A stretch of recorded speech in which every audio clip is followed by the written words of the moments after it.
మనము శ్రీల ప్రభుపాదుల వారిచే వచించబడినటువంటి శ్రీమద్ భాగవతంలో ప్రథమ స్కందము తృతీయ అధ్యాయంలో 17వ శ్లోకం చర్చించుకుంటున్నాం. ఈ శ్లోకం చాలా ఆసక్తికరమైనటువంటి శ్లోకం. దీంట్లో భగవంతుని యొక్క ద్వాదశ త్రయోదశ అవతారాల గురించి చర్చించారు.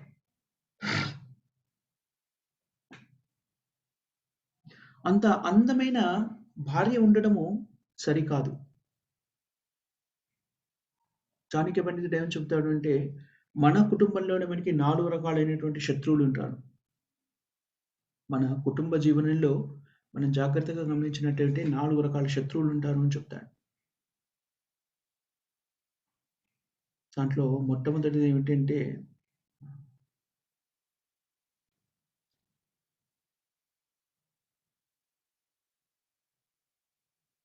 వాళ్ళలో నలుగురు ముఖ్యమైన వాళ్ళు ఎవరు అంటే తండ్రి, తల్లి, భార్య, పిల్లలు. అదే మన కుటుంబం. దాంట్లో వీళ్ళందరూ కూడాను వ్యక్తికి ఎలా శత్రువులుగా మారుతారు అనేది చాణక్య పండితుడు తెలియజేస్తాడు. రుణకర్త పితా శత్రు. రుణకర్త ఎప్పుడైతే తండ్రి అప్పులు చేసి ఉంటాడో, అప్పులు చేసి అవి తీర్చకుండా శరీరాన్ని వదిలేస్తాడో, అప్పుడు రుణకర్త పితా శత్రు. తన శత్రుత్వాన్ని తీర్చుకోవడానికి అలాంటి స్థితిని ఏర్పరుస్తారు అని చెప్తారు. మనుశాస్త్రం ప్రకారంగా ఇప్పటికి కూడా భారతదేశంలో సామాన్య జనజీవనంలో కూడా మనం చూస్తూ ఉంటాం. సాంప్రదాయకమైన కుటుంబం నుంచి వచ్చిన వ్యక్తులు తండ్రి చేసిన అప్పుని కొడుకు బాధ్యతగా స్వీకరించి తీర్చడం మనకి తెలుసు. అది మనుశాస్త్రం కూడా అదే విషయం చెబుతోంది. కొడుకు తండ్రి యొక్క ఆస్తుల్లోనే భాగం పంచుకోవడమే కాదు, తండ్రి యొక్క అప్పులలో కూడా భాగం పంచుకుంటాడు. అందుకని అప్పు చేసి ఆ అప్పు తీర్చకుండా మృత్యువాత పడినటువంటి వ్యక్తి యొక్క కొడుకుకి తండ్రి శత్రువు. అలాగే రుణకర్త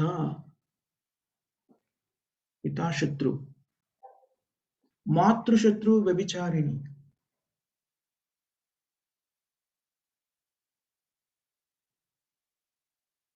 మాతృశత్రు వ్యభిచారిణి ఎవరైతే స్త్రీ, ఏ స్త్రీ అయితే రెండో వివాహం చేసుకుంటుందో ఆ స్త్రీ, ఆ తల్లి కూడాను పిల్లలకి శత్రువు. ఎందుకనంటే ఆ స్థితిలో ఆ స్త్రీ యొక్క పిల్లలు రకరకాల వేదనలకు గురి కావలసి వస్తుంది.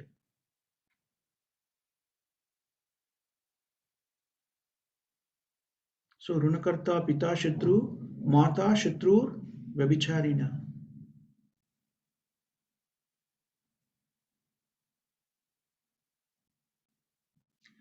రుణకర్త పితాశత్రు మాతాశత్రు వ్యభిచారిణ. రూపవతి భార్యాశత్రు. అందమైన భార్యను కలిగి ఉండడం కూడా, అందమైన భార్య ఉంటే ఆమె కూడా శత్రువుగా మారుతుంది. ఎందుకని అందమైన భార్య ఉంటే ఆధ్యాత్మిక ప్రగతికి ఆటంకం ఏర్పడుతుంది. వ్యక్తి ఆకర్షితుడవుతూ ఉంటాడు, తద్వారా ఇంద్రియ నిగ్రహాన్ని కోల్పోతూ ఉంటాడు. అందుకని రూపవతి భార్య శత్రు అని చెప్పాడు చాణక్య పండితుడు. అలాగే పుత్రాశత్రు అపండిత. జ్ఞానము లేని అజ్ఞానవంతుడైనటువంటి మూర్ఖుడైనటువంటి పుత్రుడు కూడాను శత్రువే. ఎందుకంటే ఈ 4 రకాలైన వ్యక్తులు వాళ్ళ స్థితిలో అలా ఉన్నారనుకోండి కుటుంబంలో, వాళ్ళందరూ కూడాను వ్యక్తికి శత్రువులుగా మారుతాడు. శ్రీల ప్రభుపాదుల వారు తన జీవితానికి సంబంధించి ఒకానొక సందర్భంలో విశదీకరిస్తారు. ప్రభుపాదుల వారు సన్యాసాశ్రమాన్ని స్వీకరించడానికి ముందు గృహస్థాశ్రమంలో ఉన్నారు. గృహస్థాశ్రమంలో ఉన్నప్పుడు ఏదో ఒక కారణం చేత ప్రభుపాదుల వారికి తన భార్య అంటే ఇష్టం ఉండేది కాదు. ఆవిడ చాలా పతివ్రత వ్యక్తి, చాలా మంచి వ్యక్తి. అందరితోనూ కూడాను ఆహ్, గౌరవింపబడేది, పొగడబడేది. చాలా మంచి పాతివ్రత్యాన్ని పాటిస్తున్నటువంటి మంచి స్త్రీ అని పొగడబడేది. కానీ ఏదో ఒక కారణం చేత ప్రభుపాదుల వారికి ఆవిడ నచ్చేది కాదు. అందుకని ప్రభుపాదుల వారు మళ్ళీ వివాహం చేసుకోవాలనే ప్రయత్నం చేయడం మొదలెట్టారు. శ్రీల ప్రభుపాదుల వారి తండ్రి గౌరమోహన్ డే. అతను కూడా మంచి భక్తుడు, వైష్ణవుడు, వైష్ణవ భక్తుడు. ఆ విషయం తెలుసుకొని పూర్వకాలంలో ప్రభుపాదుల వారి జీవిత కాలంలో ఒకే పురుషుడు ఒకరికన్నా ఎక్కువ స్త్రీలను భార్యలుగా కలిగి ఉండడము అపరాధంగా భావించబడేది కాదు. అందుకని ప్రభుపాదుల వారు ఇంకొకరిని వివాహం ఆడాలనే ప్రయత్నంలో ఉంటాడు. ఆ సమయంలో వాళ్ళ నాన్నకి ఆ విషయం తెలుస్తుంది. తెలిసి కొడుకుని పిలిచి ఒక విషయం చెప్తాడు. నీ భార్య అంటే నీకిష్టం లేదు. అది చాలా మంచి విషయం.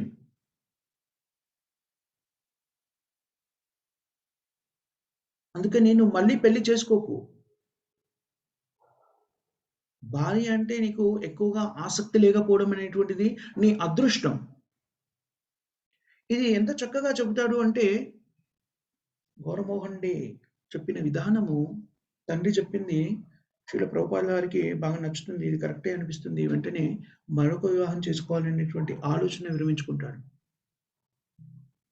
శ్రీల ప్రభుపాదుల వారు సన్యాసాశ్రమంలో ఉన్నప్పుడు ఇది కథని ఒకసారి చెబుతూ ఆయన ఏం చెబుతారు, తన జీవితంలో జరిగిన ఈ సంఘటన చెబుతూ, మా తండ్రి గారి ఆశీస్సులు ఆ విధంగా నాకు లభించాయి. లేకుండా ఉంటే నేను మరో పెళ్లి చేసుకొని ఇంకో భార్యతో మరింత ఆహ్, ఆకర్షితుడినయ్యి ఈరోజు ఈ స్థాయిలో ఉండేవాడిని కాదు. అది నిజం అని చెప్తాడు శ్రీల ప్రభుపాదుల వారు. ఏ విధంగా ఆధ్యాత్మిక దృష్టికోణం నుంచి చూసినా, సామాజిక దృష్టికోణం నుంచి చూసినా కూడాను ఎవరైనా సరే ఆహ్, భార్యకి అత్యంత ఆకర్షితుడై ఉన్నటువంటి వ్యక్తి ఆధ్యాత్మిక ప్రగతిని సాధించలేడు. అందుకనే ఇదేమని చెప్పారంటే అన్యాన్ అపయాయత్ శూరాన్ అన్యాన్ మోహిన్య మోహ్యం. మోహ్యం స్త్రీయ.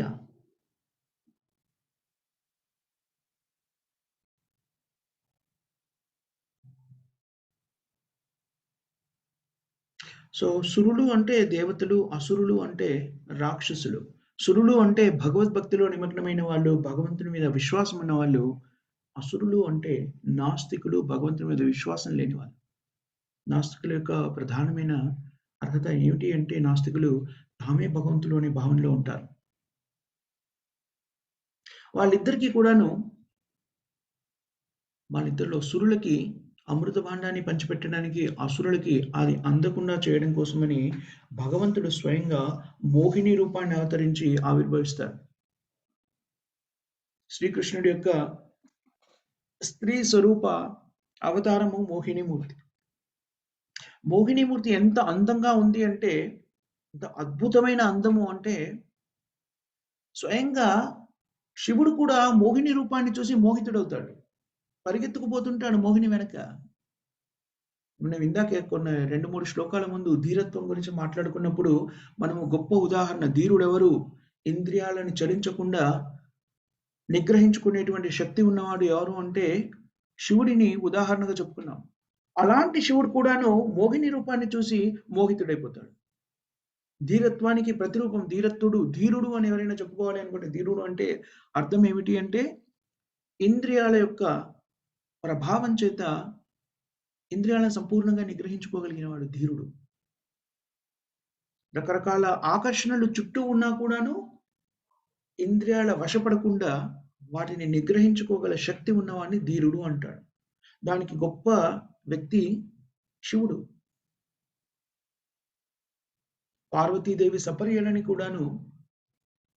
సపర్యలతో కూడాను చలించకుండా ఉన్నటువంటి ధీరుడు మోహినీమూర్తి యొక్క రూపాన్ని చూసి మోహితుడయ్యాడు.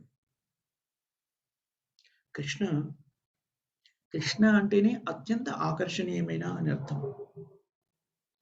కృష్ణుడు సహజంగానే తన స్థితిలో ఉన్నప్పుడే ఎంతో ఆకర్షణీయంగా ఉంటాడు. అసలు చూపు కూడా తిప్పుకోలేనటువంటి అందం శ్రీకృష్ణుడిది. అదే శ్రీకృష్ణుడు స్త్రీ రూపాన్ని ధరిస్తే ఇంకెంత అందంగా ఉండుంటాడు. దాన్ని ఊహించుకోవడం కూడా చాలా చాలా కష్టం. అంత అద్భుతమైన మోహన రూపాన్ని దాల్చాడు శ్రీకృష్ణుడు. నిజానికి స్త్రీలు సహజంగానే అందంగా ఉంటారు. ఇది నిజం.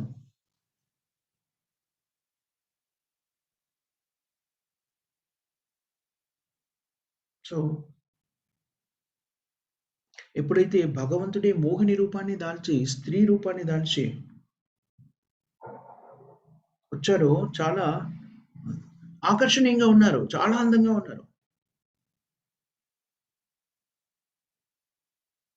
ఈ అద్భుతమైన రూపం వల్ల కొన్ని లాభాలు, కొన్ని నష్టాలు 2 ఉన్నాయి.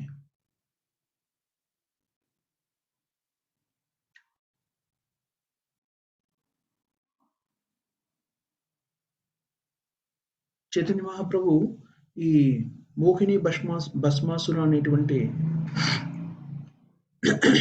నాటకాన్ని ప్రదర్శించారు. ఆ నాటకంలో మోహిని రూపాన్ని చైతన్య మహాప్రభు స్వయంగా వేశారు. చైతన్య మహాప్రభు కూడా చాలా అద్భుతమైన అందంగా ఉంటారు. అద్భుతమైన అందం చైతన్య మహాప్రభుది కూడా. ఆజానుబాహుడు. Golden complexion. బంగారు వర్ణంలో చైతన్య మహాప్రభు చాలా అందంగా ఉంటారు. చైతన్య మహాప్రభు మోహిని మూర్తి యొక్క రూపాన్ని వేశారు నాటకంలో. ఆ నాటకంలో ఆ వేషం వేసినప్పుడు తలపైన నెక్టర్ అమృత భాండాన్ని, అమృతంతో నిండి ఉన్నటువంటి కుండని తలలో పెట్టుకొని మోహిని రూపంలో చైతన్య మహాప్రభు నృత్యం చేస్తున్నప్పుడు భక్తులందరూ చైతన్య మహాప్రభు నాటకాన్ని కూడా మర్చిపోయి ప్రణమిల్లడం మొదలెట్టారు. మోహినిమూర్తి అంటే భగవంతుని యొక్క అవతారం. స్వయంగా స్త్రీ రూపంలో భగవంతుని యొక్క అవతారం.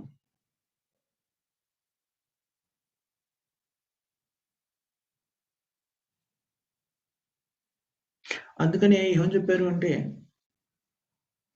ఆ భక్తులందరూ కూడాను చైతన్య మహాప్రభువు ప్రణమిల్లుతూ అన్నారు,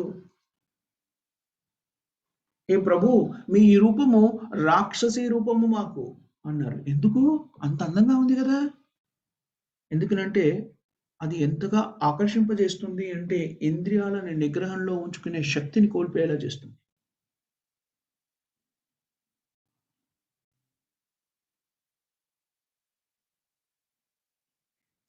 సో, ముఖ్యంగా అందమైన భార్య. నిజం చెప్పాలి అంటే, ప్రతి వ్యక్తికి కూడాను భార్య అందంగానే ఉంటుంది. అందంగా లేకపోతే గృహస్థ జీవనంలోకి ఆ స్త్రీతోని ప్రవేశించరు కదా! సో, అందుకని అందరికీ కూడా వాళ్ళ భార్య అందంగానే ఉంటుంది. కానీ ఇతరులకి కూడా అందంగా కనిపించేటువంటి భార్య, అందరికీ కూడా అందంగా కనిపించేటువంటి భార్య ఉండడము అనేటువంటిది వ్యక్తికి ప్రమాదకరమైనది. శత్రువు నిజానికి ఆమె అని చెప్తున్నారు. ఎవరు చెప్పారు? చాణక్య పండితుడు చెప్పాడు.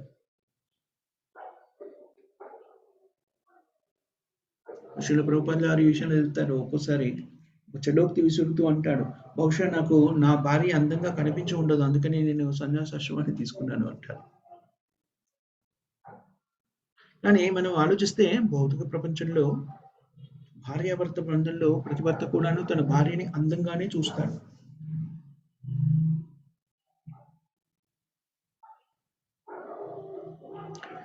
ఆ!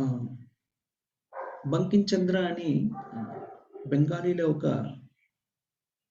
రచయిత ఉన్నాడు. అతను ఒక మాట చెప్తాడు. భార్యను అందంగా ఉంది అని అనడము, చూడడము, అలా చూడడము భర్త యొక్క అధికారము అని చెప్తాడు. అంటే దాని అర్థం ఏంటి అంటే, భార్య అందంగా ఉన్నా, ఉండకపోయినా కూడాను భర్త కళ్ళకి భార్య అందంగా కనబడుతుంది. కనబడాలి. అప్పుడే కదా దాంపత్య జీవితంలో వాళ్ళు ముందుకు వెళ్ళగలుగుతారు. దాంపత్య జీవితాన్ని సాగించగలుగుతారు. అలా కాకపోతే వాళ్ళు సౌఖ్యవంతంగా జీవించలేరు.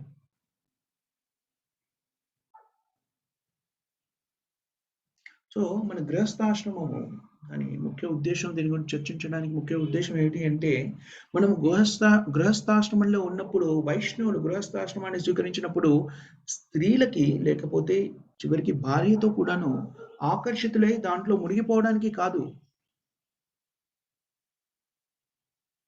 మనము దాంపత్య జీవితంలో, గృహస్థ జీవితంలోకి ఎందుకు ప్రవేశిస్తారు వైష్ణవులు అంటే,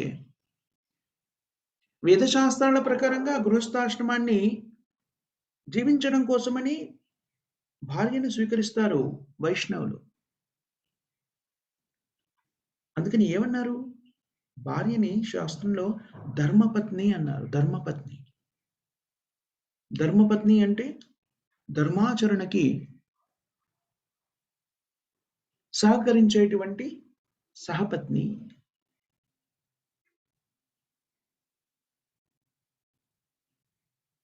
భార్యాభర్తలు ఇద్దరూ కలిసి కూడాను వేదశాస్త్రాల్లో తెలుపబడినటువంటి ధర్మాన్ని ఆచరించడానికి తమ జీవితాన్ని ఉపయోగించాలి. తద్వారా ఆధ్యాత్మిక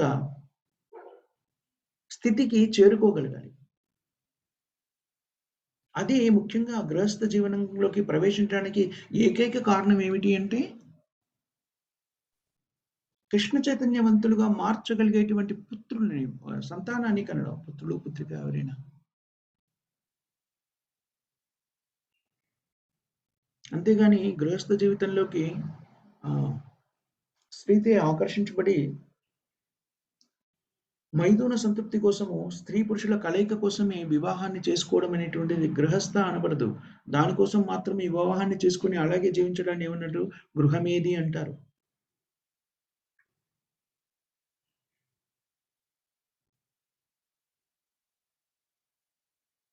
కృష్ణ చైతన్య మార్గంలో జీవిస్తున్న వాళ్ళకి ఇది సరిగ్గా నిర్వహించకపోతే గృహస్థాశ్రమము చాలా అపాయకరంగా మారుతుంది. సో, అందుకని చాణక్య పండితుడు ఎందుకు చెప్పాడు అంటే, భార్య చాలా రూపవతి అనుకోండి, అప్పుడు వ్యక్తి తన విద్యుక్త ధర్మాన్ని మర్చిపోయి, విద్యుక్త ధర్మం ఏమిటి? తను చేయవలసినటువంటి ధర్మం ఏమిటి అంటే, కృష్ణ చైతన్యం ప్రకారంగా కృష్ణ చైతన్య మార్గంలో జీవితాన్ని కొనసాగించడం. అది మర్చిపోయి అందమైన భార్య ఉంటే భార్యకి బానిసగా మారిపోతాడు. అందుకని రూప గోస్వామి ఒక వాక్యం చెప్తారు. అనాసక్తస్య విషయాన్ యథార్హం ఉపయుంజత. అనాసక్తస్య విషయాన్, ఇక్కడ విషయాన్ అంటే మైథున సంతృప్తిని విషయాన్ అని చెప్పారు ఇక్కడ. యథార్హం ఉపయుంజత. తాన ఉపయుంజత అంటే దాని అర్థం ఏమిటి? భార్యాభర్తలుగా జీవిస్తున్న, గృహస్థాశ్రమంలో జీవిస్తున్న వాళ్ళు మైథున సంతృప్తిలో పాలు పంచుకోరా? అది కాదు. యథార్హం. యథార్హం అంటే కావలసినంత వరకు మాత్రమే ఆ ప్రక్రియలో పాల్పంచుకుంటారు. ఎందుకని? కృష్ణ చైతన్య మార్గంలో ఉన్నటువంటి సంతానాన్ని వృద్ధి చేయడం కోసం మాత్రమే ఆ ప్రక్రియలో పాల్గొంటారు. అంతకన్నా ఎక్కువ కాదు. ఆకర్షణతోని కాదు, బాధ్యతతోని. ఆ విధానమైనటువంటి జీవితము చాలా ఉన్నతమైన జీవితము, ఉత్తమమైన జీవితం. నిజానికి అది ఉన్నతమైన, ఉత్తమమైన జీవితమే కాదు. అది చాలా ఐడియల్ లైఫ్. ఆదర్శప్రాయమైన జీవితం కూడా. తద్వారా ఏం జరుగుతుంది? భార్యాభర్తలు ఇద్దరు కూడాను కృష్ణ చైతన్య మార్గంలో భక్తియుక్త సేవలో ఆధ్యాత్మికంగా అభివృద్ధి పథంలో పయనిస్తూ ఉంటారు. స్త్రీలని శాస్త్రంలో ఏం చెప్పారు అంటే, స్త్రీలలో ముఖ్యంగా 2 గుణాలు చాలా ప్రభావంగా ఉంటాయి, చాలా స్ట్రాంగ్‌గా. రజోతమో గుణాలు చాలా ఎక్కువగా ఉంటాయి అని శాస్త్రం చెబుతోంది. ఈ ఈ పురుషుల్లో కూడా అవి ఉంటాయి. కానీ పురుషులు అభ్యాసం ద్వారా తొందరగా సత్వగుణ సంపన్నులు కాగలుగుతారు. శాస్త్రం ఏం చెబుతుందంటే, స్త్రీలు అలా కాలేరు అని శాస్త్రం చెబుతోంది. వేద శాస్త్రాలకు అనుగుణంగా మనం మాట్లాడితే. అందుకనే గాయత్రి మంత్రాన్ని ఉపదేశించడము, బ్రాహ్మణత్వాన్ని ప్రసాదించడం అనేటువంటిది పురుషులకి కానీ స్త్రీలకి ఉండేది కాదు వేద శాస్త్రాల ప్రకారంగా. అందుకని వేదాల్లో స్త్రీల గురించి ఏం చెప్పారు? పురుషుడు కృష్ణ చైతన్య మార్గంలో ఉండి సత్వగుణ సంపన్నుడై ఆధ్యాత్మికంగా అభివృద్ధి చెందుతూ ఉంటే స్త్రీలు తన భర్తకి సహకరిస్తూ ఆ వ్యక్తి ఆధ్యాత్మికంగా ప్రగతి పథంలో ఉండడానికి కావలసినటువంటి సౌకర్యాలన్నీ కల్పిస్తూ ప్రాతిపత్య ధర్మాన్ని నిర్వర్తిస్తారు. అప్పుడు వాళ్ళిద్దరూ కూడాను ఆధ్యాత్మికంగా అభివృద్ధి చెందుతారు, ముందుకెళ్తారు. జీవితాన్ని విజయవంతం చేసుకుంటారు.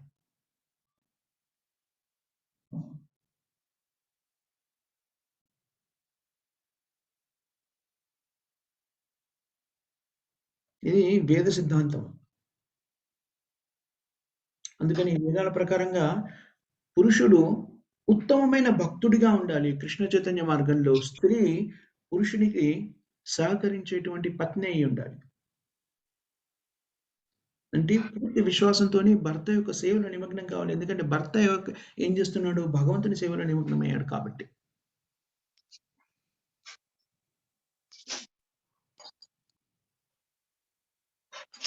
అప్పుడు వాళ్ళ ఇద్దరి జీవితం కూడా సఫలీకృతం అవుతుంది అని చెప్పారు. అలా కాకుండా భర్త కేవలము భార్య యొక్క రూపానికి ఆకర్షితుడై, లేకపోతే స్త్రీల యొక్క అందానికి ఆకర్షితుడై కేవలము శారీరక కలయికలో మాత్రమే ఆసక్తిని చూపితే ఆ జీవితము మానవ జీవితం వృధా అయిపోతుంది.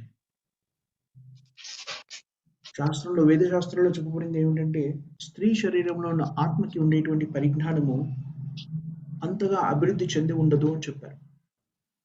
ఎప్పుడు భక్తి మార్గంలో ఉన్నటువంటి భర్త స్త్రీలని, భార్యని సరియైన దారిలో మార్గదర్శకంగా ఉన్నప్పుడు వాళ్ళు కూడా భక్తి మార్గంలో స్థిరపడతారు.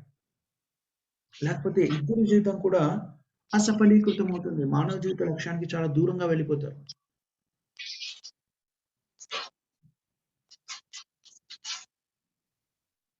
ఇక్కడ శ్లోకంలో ఏం చెప్పాడంటే అపాయయత్ సూరాన్. సుర, అసుర. సుర అంటే దేవతలు, అసుర అంటే రాక్షసుడు. సుర అనే పదాన్ని ఎవరికి ఉపయోగిస్తారంటే ఎవరైతే భగవద్భక్తిలో స్థిరపడి ఉన్న వాళ్ళని సురులు అని, అలా కాని వాళ్ళందరినీ అసురులు అంటారు. మనకి చాలా చోట్ల శ్రీల ప్రభుపాదుల వారు మనకి స్పష్టంగా తెలియజేస్తారు ఏమని? కృష్ణ చైతన్య మార్గంలో లేని వాళ్ళు ఎవరైనా కూడాను రాక్షస స్వభావాన్ని కలిగిన వాళ్ళే, వాళ్ళందరూ కూడా అసురులే అని చెప్తారు. బయటకి బాహ్యంగా చూస్తే ఎంత గొప్పవాళ్ళుగా కనబడినా సరే వాళ్ళు అసురులతోనే సమానం. అందుకనే భర్త అని గృహస్థాశ్రమంలోకి ప్రవేశించిన ప్రతి వ్యక్తి కూడా సూర్యుడిగా ఉండాలి. అంటే కృష్ణ భక్తుడిగా ఉండాలి. సుమ అంటే ఇక్కడ మనకి కృష్ణ చైతన్య మార్గంలో స్థిరపడిపోయిన భక్తుడు అని చెప్పవచ్చు. ప్రతి స్త్రీ కూడాను వేద శాస్త్రాల ప్రకారంగా జీవిస్తూ భర్తకి సహకరిస్తూ తను కూడా ఆధ్యాత్మిక అభివృద్ధిని పొందాలి. వేద శాస్త్రాల ప్రకారం జీవించడము అంటే స్త్రీ పాతివ్రత్య ధర్మాన్ని పాటించాలి. భర్తకి సంపూర్ణ విశ్వాసపాత్రురాలిగా ఉండాలి. భర్త ఎలా ఉండాలి? భగవద్భక్తుడిగా ఉండాలి. అది గృహస్థాశ్రమం యొక్క ధర్మము. ఈ విషయము సమకాలీన సమాజంలో వ్యక్తులకు అసలు గృహస్థాశ్రమాన్ని ఎందుకు స్వీకరించాలో కూడా తెలియదు. అందుకనే పూర్వాశ్రమంలో మనకి ఏం చెప్పారు అంటే కూడాను వర్ణాశ్రమ ధర్మంలో ఇది స్పష్టంగా మనకు తెలియజేస్తారు. అందుకనే ముందుగా పురుషులని, ముఖ్యంగా బాలురని గురుకులానికి పంపించి విద్యాభ్యాసాన్ని చేయమనేవారు. వేదశాస్త్రాన్ని అభ్యసించమని చెప్పేవారు. ఎందుకని అంటే ఈ ముందు 25 సంవత్సరాల వరకి బ్రహ్మచర్యాన్ని పాటించమని నిర్దేశించింది వేదశాస్త్రాలు. ఎందుకని? తద్వారా వేదశాస్త్రాన్ని అభ్యసించి జీవితాన్ని ఎలా కొనసాగించాలి అనేటువంటిది పూర్తిగా అభ్యసించి నేర్చుకుని ఉంటాడు పురుషుడు. తద్వారా తను వేదశాస్త్రాలకు అనుగుణంగా జీవితాన్ని సాగించడమే కాకుండా భార్యగా స్వీకరించిన వ్యక్తిని కూడాను అదే మార్గంలో పయనించేలాగా మార్గనిర్దేశనం చేసే శక్తిని కలిగి ఉంటాడు బ్రహ్మచర్యాన్ని పాటించుకుంటూ. అప్పుడు గృహస్థాశ్రమంలోకి ప్రవేశిస్తే వేదశాస్త్రాలకు అనుగుణంగా గృహస్థాశ్రమ ధర్మాన్ని పాటించగలుగుతాడు. అది చాలా ముఖ్యమైనది. అందుకనే మనకి వేదశాస్త్రాలు వర్ణాశ్రమ ధర్మాన్ని పాటించినప్పుడు సమాజము సరియైన దిశలో పయనిస్తుంది అని చెప్పారు.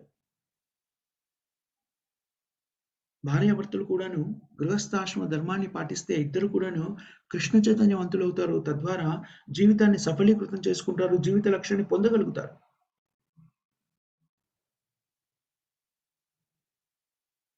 ఇక్కడ చాలా స్పష్టంగా చెప్పారు. అన్యాన్ మోహిన్య, మోహిని, మోహిన్య, మోహిన్య స్త్రీయ. అందుకనే మనము బాహ్య సౌందర్యాన్ని చూసి ఆకర్షితులమైపోతే ఆధ్యాత్మిక ప్రగతికి అది అడ్డుబాటుగా నిలుస్తుంది. భౌతిక ప్రపంచంలో ఇప్పుడున్న ప్రపంచంలో ప్రపంచమంతా కూడాను స్త్రీ పురుషుడితో ఆకర్షించబడుతుంది. పురుషుడు స్త్రీచే ఆకర్షించబడుతుంది. పుంసా స్త్రియా మైథున భావం ఏతాం. శ్రీమద్ భాగవతము 5వ స్కందంలో చెప్పబడింది. స్త్రీ పురుషుల మధ్య ఆకర్షణ ఏ విధంగా ప్రారంభమవుతుందో అక్కడ చెప్తారు. ఆ ఆకర్షణ మూలంగానే వాళ్ళు ఒకరితో ఒకరు సంబంధ బాంధవ్యాన్ని ఏర్పరచుకోవాలనుకుంటారు. అప్పుడు ఎప్పుడైతే అలాగా సంబంధ బాంధవ్యాన్ని ఆకర్షణని మూలంగా చేసుకొని బాంధవ్యాన్ని ఏర్పరచుకుంటారో ఆ గృహస్థ జీవితంలో వాళ్ళు బందీ అయిపోతారు. ఇంకా నాట్స్ భౌతిక ప్రపంచం యొక్క బంధనాలు మరింత గట్టిగా బిగుసుకుపోతాయి.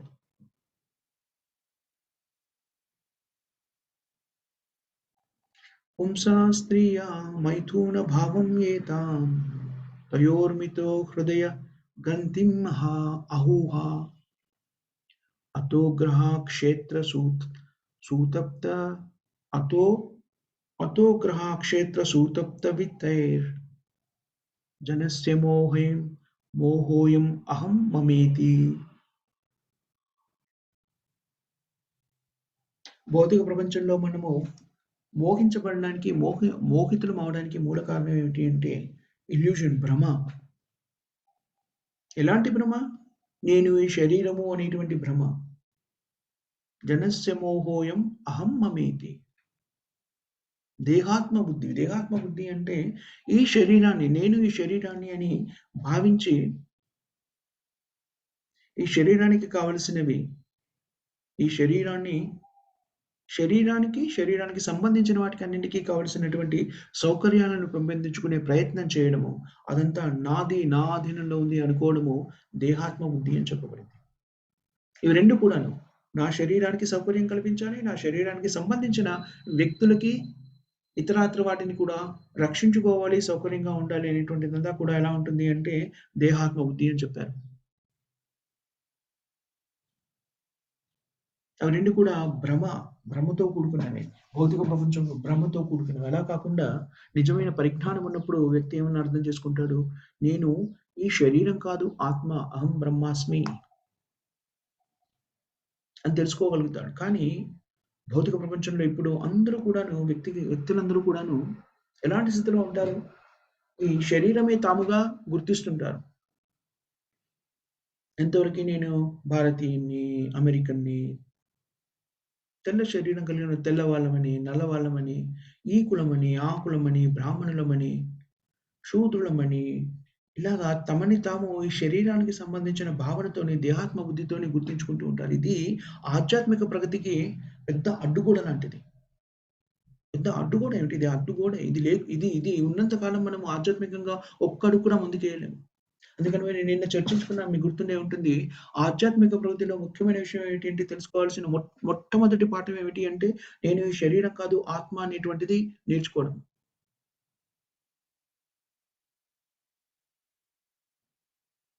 అందుకని వేద శాస్త్రాలు ఏమి చెప్తున్నాయంటే,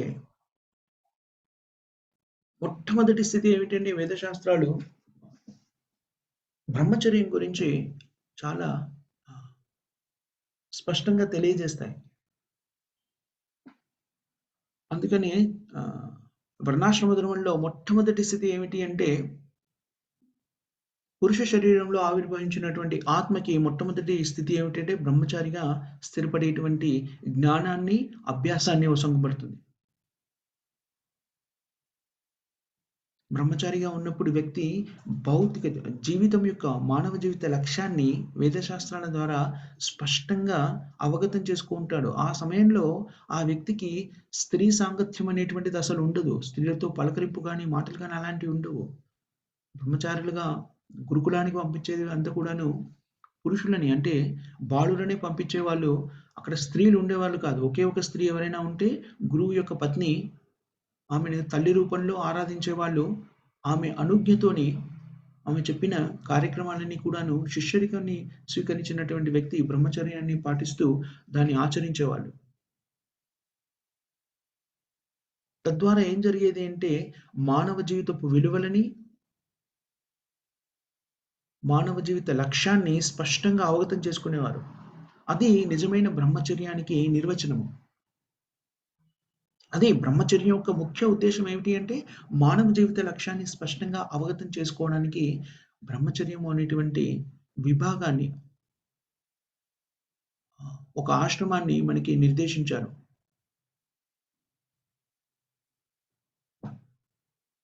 అంటే ఈ వేద శాస్త్రాలన్నీ కూడాను ఎందుకు నిర్దేశించబడాయంటే, ఇది చెప్పడం కోసమే. మనందరినీ కూడాను ఈ భౌతిక ప్రపంచంలో జన్మించినటువంటి జీవాత్మలన్నీ కూడాను ముఖ్యంగా మానవ శరీరంలో ఉన్న జీవాత్మలు తమను తాము ఈ శరీరంతో గుర్తించుకుంటున్నాయి కాబట్టి, వాళ్ళు ఈ శరీరం కాదు ఆత్మ అనేటువంటి స్థితిని అర్థం చేసుకోవడానికి కావలసినటువంటి పరిస్థితులను ఏర్పరచడం కోసమనే వేద శాస్త్రాలన్నీ కూడా మనకి ని నిర్దేశించబడ్డాయి, చెప్పబడ్డాయి. వర్ణాశ్రమ ధర్మాన్ని కూడాను ఎందుకు నిర్దేశించారు అంటే, ఇది మనకు తెలియడం కోసమని స్పష్టంగా నిర్దేశించారు.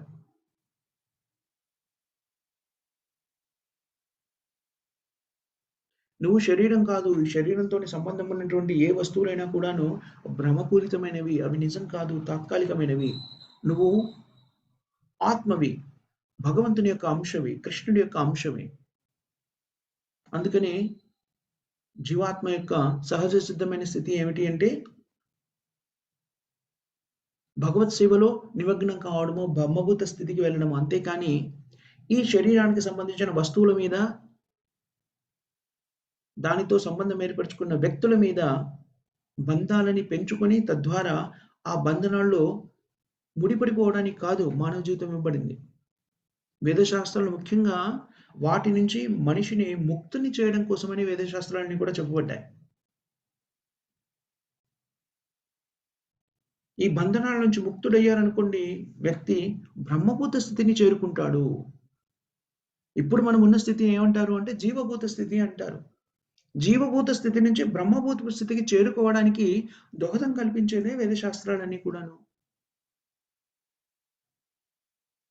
జీవభూతము అంటే జీవభూత స్థితి అంటే ఏమిటి అంటే నేను ఈ భౌతిక ప్రపంచం నుంచి ఉద్భవించాను అనేటువంటి భావనని కలిగి నువ్వు జీవభూత స్థితి. శీల ప్రభుపాదుల గారు మనకి చాలా చోట్ల వివరిస్తారు. ఏమిటి? ఆధునిక విజ్ఞాన శాస్త్రం కానీ, శాస్త్రవేత్తలు కానివ్వండి, తత్వవేత్తలు కానివ్వండి, వాళ్ళందరూ కూడా ఇదే భావనతోని సత్యాన్ని తెలుసుకునేటువంటి ప్రయత్నం చేస్తారు. జీవభూత స్థితిలో ఉండి మేమందరం కూడాను ఈ భౌతిక ప్రకృతి నుంచి ఉద్భవించాము అనేటువంటి భావనను పెంచుకొని, నేను ఈ శరీరాన్ని అనేటువంటి ఆలోచనతోని, ఈ శరీరాన్ని నేను వదిలేస్తే ఇంకా ఏం లేదు. నేనే ఈ శరీరమే నేను అంటే ఈ శరీరమైనటువంటి భావనతోని సత్యాన్ని అన్వేషించే ప్రయత్నం చేస్తారు. కానీ వాళ్ళెప్పుడు కూడా సత్యాన్ని నేర్చుకోలేరు. ఎందుకనంటే సత్యంని మనం తెలుసుకోవాలి అంటే ఏకైక మార్గం ఏమిటి? భగవద్భక్తిలో భక్తియుక్త సేవలో నిమగ్నమైనప్పుడు మాత్రమే మనకు సత్యం బోధపడుతుంది. చాలా ఉన్నతమైన స్థితిలో ఉన్నటువంటి ఆహ్, మేధావులు అని పిలువబడుతున్న వాళ్ళు శాస్త్రవేత్తలు, ప్రొఫెసర్స్, సైంటిస్ట్స్ వాళ్ళందరూ కూడా ఎలాంటి సిద్ధాంతాన్ని వ్యక్తీకరిస్తారు అంటే, ఈ శరీరమే ఉన్నతమైంది. ఈ శరీరం నశించిపోయిందనుకోండి, అన్నీ కూడా నశించిపోతాయని చెప్తారు. నిజమే. ఎప్పుడు మనము ఈ శరీరమే మనము అనుకోని, ఈ శరీరానికి సంబంధించిందే అంతిమమైంది అని ఎప్పుడైతే భావిస్తామో, నిజమే మన శరీరం నశించిపోయిందంటే అన్నీ నశించిపోయాయి. ఎందుకనంటే, భౌతిక ప్రపంచంలో మనకి ఈ శరీరంతో ఉన్న సంబంధాలన్నీ కూడాను శరీరం నశించిపోతే అన్నీ నశించిపోతాయి. కానీ మనం ఈ శరీరం కాదు అనే విషయం వాళ్ళు అవగతం చేసుకోరు. ఈ శరీరం నశించిపోగానే మనం నశించిపోలేదు. ఎందుకంటే భగవద్గీతను మనం చక్కగా అధ్యయనం చేసి అర్థం చేసుకున్నట్టయితే చాలా చాలా చోట్ల భగవంతుడు ఈ విషయం చెప్తాడు. నజాయతే న మ్రియతే కదా! నజాయతే న మ్రియతే. ఆత్మ గురించి చెబుతూ భగవంతుడు చెప్తాడు. అది ఎప్పుడు కూడాను పుట్టదు, మృత్యువు చెందదు, జనించదు. ఆత్మ శాశ్వతమైంది అని చెప్తారు. పుట్టేది, మృత్యువు చెందేది ఏమిటంటే ఈ శరీరమే. భౌతికమైన ఈ శరీరానికి మృత్యువు ఉంది, జననము ఉంది. కానీ ఆత్మ ఈ శరీరాన్ని వదిలేసిన తర్వాత కూడా ఉంది. దేహాంతర ప్రాప్తి. తథా దేహాంతర ప్రాప్తి. మనకి ఎట్లాగా దత్తా దేహాంతర ప్రాప్తి అంటే ఈ శరీరాన్ని వదిలేసిన తర్వాత ఏం జరుగుతుంది అనే విషయాన్ని తెలియజేయడానికి మన స్థితులను బట్టి మనకి ఇంకో శరీరం వచ్చేదాన్ని చాలా లాజికల్గా తార్కికంగా మనకి శాస్త్రము వివరించి చెబుతుంది. మనము శిశువులుగా ఉన్నాము, తర్వాత కౌమార దశలోకి వస్తాము, యవ్వన దశలోకి వస్తాము, వృద్ధాప్య దశలోకి వస్తాము, అంతరించిపోతాము. మనం గమనించినట్టయితే ఇవన్నీ కూడా మనం ఏమనుకుంటాము అంటే మార్పులు అనుకుంటున్నాము. నిజానికి మార్పు ఇదేమిటి అనుకుంటున్నామంటే ఇదంతా కూడా శరీరమే అభివృద్ధి చెందుతుంది అనుకుంటున్నాం. ఇది నిజానికి అభివృద్ధి కాదు, మార్పు చెందుతుంది. మనం గమనించినట్టయితే శిశువుగా ఉన్నప్పుడు మన శరీరము, యవ్వన రూపంలో ఉన్న మన శరీరము, లేకపోతే తర్వాత వృద్ధాప్య రూపం వచ్చే శరీరము, అవి అన్నీ కూడాను వేరు వేరు శరీరాలు నిజానికి. మార్పు చెందాయి. శరీరం మార్పు చెందింది. అదే విధంగా వృద్ధాప్యంలో ఆ శరీరాన్ని ఉపయోగించే స్థితిలో లేనప్పుడు ఆత్మ ఆ శరీరాన్ని వదిలేసి మరో శరీరాన్ని మళ్ళీ ఒక శిశు రూపాన్ని ధరిస్తుంది. ఇదంతా కూడా సైన్స్ తార్కికమైంది. మనం జాగ్రత్తగా ఆలోచిస్తే దాంట్లో ఆశ్చర్యపోనక్కర్లేదు. ఎందుకనంటే మృత్యువు అంటే పూర్తిగా అన్నీ కోల్పోయినట్టు కాదు. మన శరీరము ఈ శరీరంలో ఉన్నప్పుడే అది మారిపోతూ ఉంది.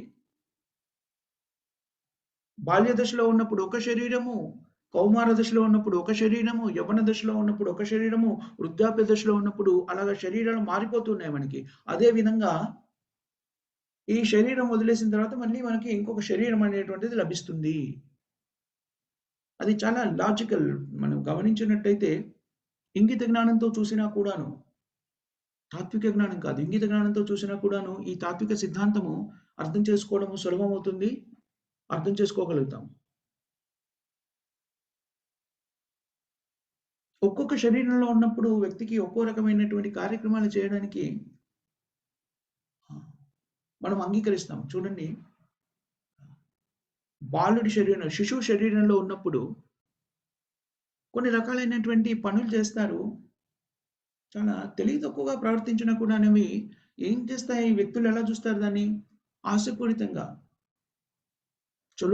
చలోక్తికంగా లేకపోతే హాస్యజనితంగా చూస్తారు. చాలా చిన్న పిల్లలు నోట్లో వేలేసుకొని చప్పరిస్తూ ఉంటారు, బొటన వేలేసుకొని. దాన్ని చూసి నాగరికత కాదు, అనాగరికత అని ఎవరు కూడా దూషించరు వాళ్ళని. కానీ అదే నోట్లో వేలు వేసుకోవడం అనే బొటన వేలుని యవ్వన స్థితిలో ఉన్నప్పుడు వేసుకున్నారనుకోండి, దాన్ని మనం అంగీకరించలేకపోతాం. ఎందుకనంటే మన శరీరం మారిపోయింది. బాల్య శరీరాన్ని కలిగి ఉన్నప్పుడు అలాంటి కార్యక్రమాలు చేయడము ఓకే. కానీ ఎప్పుడైతే యవ్వన శరీరము లేకపోతే దానికన్నా ఉన్నతమైన శరీరం ఎప్పుడైతే లభిస్తుందో దాని తర్వాత శరీరము అలాంటి పనులు చేస్తే దాన్ని మన చుట్టూ ఉన్న వాళ్ళు ఎవరు కూడా అంగీకరించే స్థితిలో ఉండరు. సో శ్రీల ప్రభుపాదుల వారు దీనికి సంబంధించి చాలా వివరణాత్మకంగా ఎందుకు చెప్తారు అంటే, శాస్త్రవేత్తలు కానీ తత్వవేత్తలు కానీ ఈ విషయాన్ని గ్రహించలేకపోతున్నారు. మన శరీరాలు మారిపోతున్నాయి. అదేవిధంగా మృత్యువు వచ్చినప్పుడు ఈ శరీరం నశించి మరో శరీరం మనకి ఇవ్వబడుతుంది. అది సత్యం. ఇది చాలా సులభమైన సత్యం. కాస్త తార్కికంగా కొంత ఇంగిత జ్ఞానంతో ఆలోచిస్తే అర్థమైపోయే విషయం.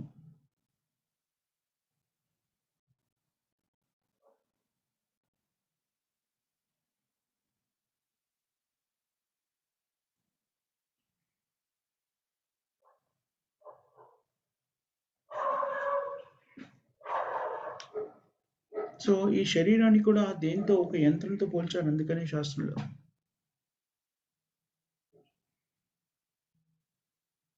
ఈ శరీరాలన్నీ కూడాను మనకి యవ్వనంలో లభించే శరీరము, బాల్యంలో లభించే శరీరము, వృద్ధాప్యంలో లభించే శరీరాలన్నీ కూడా వేరు వేరు శరీరాలు. ఒకటే శరీరం కాదు.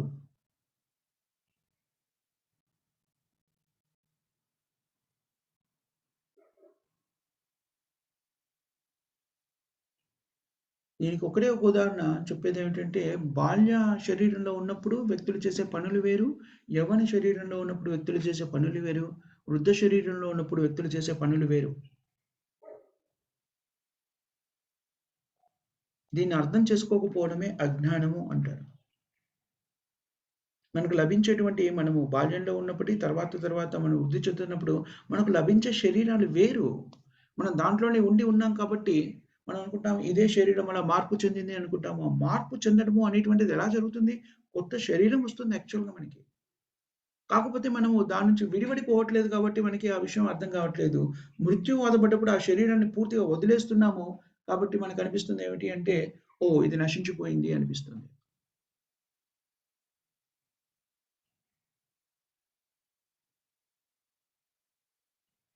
మనమందరం గూడా చూస్తుంటాం. మనకి బాల్య శరీరం ఉండింది.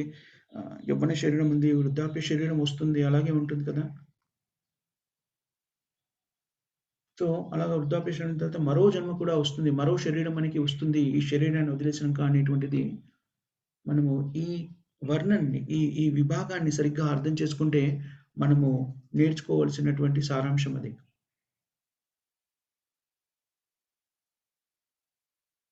తథా దేహాంతర ప్రాప్తి ఇది భగవద్గీతలో చెప్పబడింది.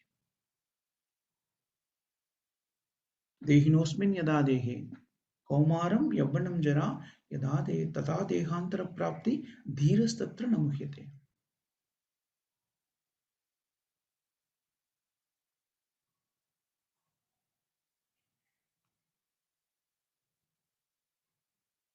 అదేవిధంగా మనకి యవ్వన శరీరం నుంచి వృద్ధాప్య శరీరం ఎలాగొచ్చిందో, బాల్యం నుంచి కౌమారము, కౌమారం నుంచి యవ్వనము, యవ్వనం నుంచి వృద్ధాప్యం అనే శరీరం వచ్చిందో, అప్పుడు వృద్ధాప్యం అనే శరీరం తర్వాత మరో శరీరం కూడా మనకి వస్తుంది.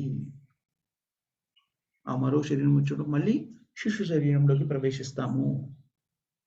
మళ్ళీ ఆ శిశు శరీరం కౌమారము, కౌమారం నుంచి యవ్వనము, వృద్ధాప్యము. మళ్ళీ, మళ్ళీ ఇలాగా ఈ చక్రంలో తిరుగుతూ ఉన్నాం మనం. అది ప్రకృతి.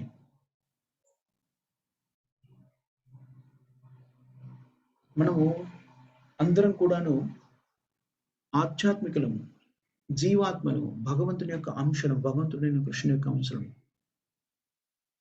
కానీ ఆ విషయం మనకిప్పుడు ఎందుకు తెలియట్లేదు అంటే, మనం అజ్ఞానంలో కూరుకుపోయి ఉన్నాం కాబట్టి. ఎప్పుడైతే ఈ అజ్ఞానం తొలగిపోతుందో, మనం ఎప్పుడైతే జ్ఞానవంతులమవుతామో, మనము బ్రహ్మభూత స్థితిని చేరుకుంటాము అనే విషయం శ్రీమద్ భాగవతంలో కూడా చెప్పారు. దాన్నే ఆత్మ సాక్షాత్కార జ్ఞానము, ఆధ్యాత్మిక స్థితి, బ్రహ్మభూత స్థితి అని చెప్పారు. శ్రీమద్ భాగవతంలో కూడా భాగ భాగవతంలో చెప్పారు ఆ విషయము. 4వ సంపుటంలో వస్తుందనుకుంటా. 4వ సంపుటంలో 30 లేకపోతే 31 అధ్యాయంలో వస్తుందది. అదే విధంగా భగవద్గీతలో కూడా మనకి ఆ విషయం చెప్పాడు. 18వ అధ్యాయంలో వస్తుంది. 53 మేబీ 54వ శ్లోకం. బ్రహ్మభూత ప్రసన్నాత్మ న శోచతి న కాంక్షతి. సర్వేషు భూతేషు మద్భక్తిం లభతే పరం. ఈ బ్రహ్మభూత స్థితికి చేరుకోకుండా, నేను ఈ శరీరం కాదు ఆత్మ అని తెలుసుకోకుండా, కృష్ణ చైతన్య మార్గంలో మనము పరిపూర్ణతని సాధించలేము. మనం ఈ భౌతికమైనటువంటి భావనలో ఉన్నామనుకోండి, నేను అంటే ఈ శరీరం అనేటువంటి భావనలో ఉన్నామనుకోండి, మనము ఆధ్యాత్మికంగా ప్రగతి చెందాలి అంటే చాలా సమయం పడుతుంది.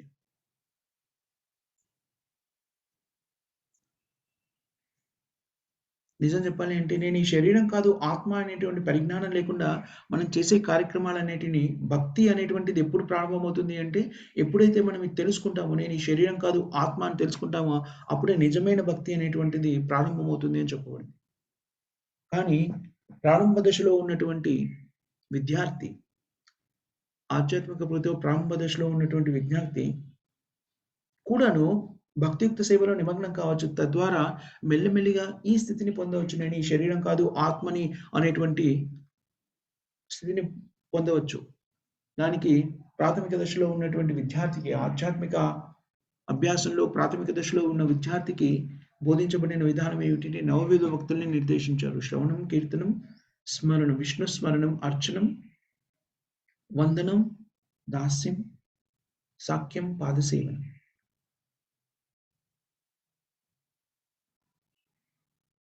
చెప్పిన పద్ధతి ఏమిటి? మనం నేను ఈ శరీరం కాదు ఆత్మ అనేటువంటి స్థితికి రావడానికి నిర్దేశించినటువంటి పద్ధతి ఏమిటి అంటే ఎప్పుడు కూడా భగవత్ సేవలో నిమగ్నమై ఉండడం.